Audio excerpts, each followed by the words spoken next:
Bismillah, elhamdülillah, ve salatu ve selamu ala Resulillah. Bu hayatta biz yalnız değiliz. Rakibimiz, düşmanımız, ezeli düşmanımız iblis var. Bir. İki, etten, kemikten, iliklerden, kaslardan oluşan bir bedenle yaşıyoruz. Bizim insani görevlerimizde ve dini vazifelerimizde yer yer yorulmamız, tembelleşmemiz esasen normaldir. Bir insanın oturduğu yerden 5 sene kalkmamasının adı da tembelliktir.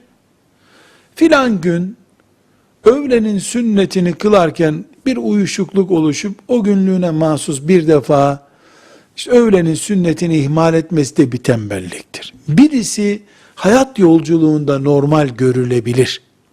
Yeter ki mümin oturduğu yerde çivilenmiş gibi kalmasın.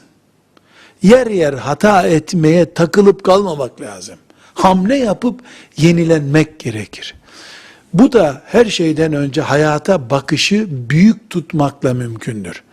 Müslüman, ben başarırım Allah'ın izniyle, Rabbim yardım eder ve ben kurtulurum bundan deyip yola devam ederken yer yer seviye düşürmesi, yer yer hız kaybetmesini normal karşılamak lazım. Sürekli düşük kalan yeni çareler üretmeye çalışmalıdır. Her şeyden önce de imanını tazelemelidir. Hayatı yeniden tanımalıdır.